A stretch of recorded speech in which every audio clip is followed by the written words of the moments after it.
find that we will be trying to be heard and seen of individuals.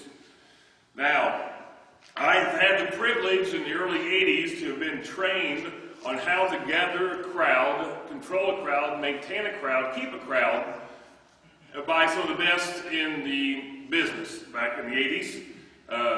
And so they taught me several things that I now see are not mentioned or taught or known amongst the up and coming because they're not taught as much anymore. So I've had a burden because I've seen over the last several years people making this comment, well, our whole theme, our whole objective should not be just to get a crowd. Well, if preachers don't have a crowd or anybody to listen to, your preaching won't be too powerful. Every pastor likes to preach to a congregation. Come on, brother, yeah! We don't like coming to an empty church and preaching to pews. That's right. I've never seen a pew get saved. We might as well, we don't want a crowd, we might as well go preach to birds and squirrels and trees. Amen. But we're not Hindus, so we don't think they can get saved either. Amen. Preachers like to preach to human beings because human beings can get saved and they, by the hearing of the word, can get saved. And so how shall they hear unless they have a preacher? People get saved by the preaching of the gospel. Amen. God chooses the foolishness of the preaching to save them that believe. And so this mindset of some individuals is say, well, don't worry about getting a crowd or maintaining a crowd. Or I have found that individuals who say this and make that statement are usually the ones who can't get a crowd, don't get crowds, and they're trying to undermine, downplay their inability of getting a crowd or keeping a crowd by saying that a crowd is not a big deal. And so I've always found that to be true, whether it was church folks or to campus preachers, campus ministries on campus. They're always envious and trying to downplay our big crowds that we get because they can't get a crowd. That's right. And so I was taught and trained by Brother Jed, Sister Cindy, Brother Max back in the 80s, and we were taught to maintain a crowd. When I first started preaching, they gather a crowd. It takes something to get a crowd. It takes some work, it takes some skill, it takes some thoughts, and it takes some basic psychological baiting tactics of the crowd to get them to listen to you. But let's face it, we're going to a non-sympathetic audience. And religion, God, Jesus Christ, the Bible, salvation, holiness is the furthest thing from their mind. We have to arrest their attention. Yes, sir. On a college campus, you have a short interval of time, usually mainly a class break. And the largest class breaks right before lunch, about 11:45 to 12 p.m. in the afternoon. And if you don't arrest their attention at that time, on some campuses, the place is dead. And you got to wait for another whole hour till the next class break to be able to preach out there to get anybody to listen to you. That's right. So you have a short time period to gather their attention. And in this society, the best way to get anybody to stop and listen to you on a subject they have no interest in is to get them mad. You have to get them mad in order for them to stop and listen to you. And that's the best way to do it. And you have to say something provocative to get them mad. I mean, that's just the psychology of human behavior.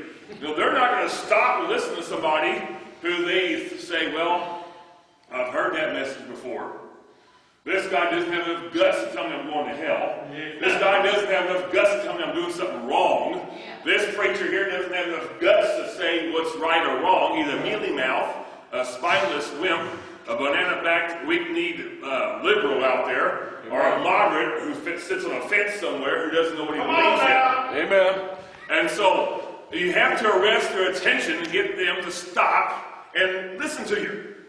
Well, the main thing on a college campus, I've always said, if you go to any university campus and preach on the big four topics, drugs, sex, booze, or rock and roll, amen, you will get their attention.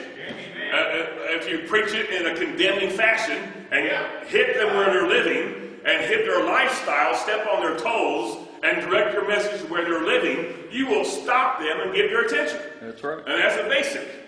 Now, if you don't want to do that, then you can, when we all go to campus today, then you can stay here and preach the pews and see how many folks you get saved. Amen. And but I don't think anybody here will want to stay here. And so there are certain tactics you have to employ to get people's attention in 2008 America, and the world for that matter, to get them to listen to you. Number one, you will find that this whole brochure this week, every event is scheduled to go where people are at. Yeah. You know, Dick's cleverly designed it that way. We're going to go where people are at. Right. To ball games, to university campuses, streets, or wherever. We've gone to rock concerts around town here in the past, and we go where people are at. That shows me that the preacher wants to be heard by somebody, and wants somebody to listen to them. Now, I've seen some preachers around the country as I've traveled. I've seen them on street corners, and some of them will pick the busiest. Now, I will admit this, I'll back up. There's different ways of preaching. I love gathering crowds and having interaction with the crowd. I do realize there's passing out tracts. You can key this down and take the low approach and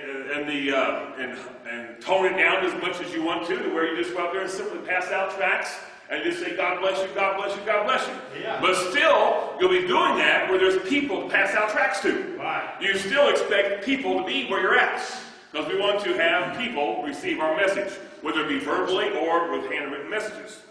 There's also, you can tone down your message to different venues. You can preach at, all kinds of rock concerts, crowds. You can go to fall festivals where you just hold a banner and have people, or Mardi Gras or whatever, hold a banner or whatever, and have them come to you. But still, you're expecting people to interact with you. At least I hope you are. Although I've seen some preachers preaching on a sidewalk or whatever, I walk up to them, ask them a question or amen them or something, and they act like they don't even see me, don't even hear me, and they're like saying their demeanor, don't bother me, I'm preaching. Can't you see I'm preaching? Don't bother me. Well, my question is, what's your objective for preaching?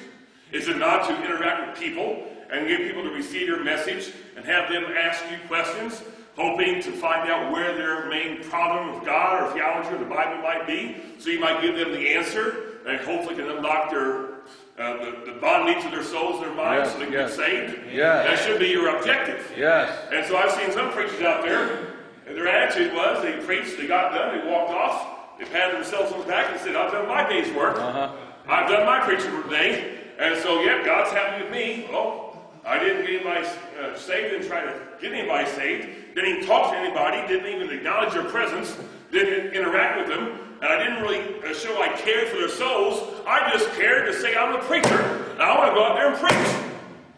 And so that should not be our attitude. Amen. Our attitude should be, we are interested in souls, we want to connect with people, we want to have them get saved, and we want to find out what their questions or objections might be, so we can hopefully study to show ourselves approved. Now, hopefully we don't study to show ourselves approved. Study apologetics, study answers, questions, to never ever entertain a question.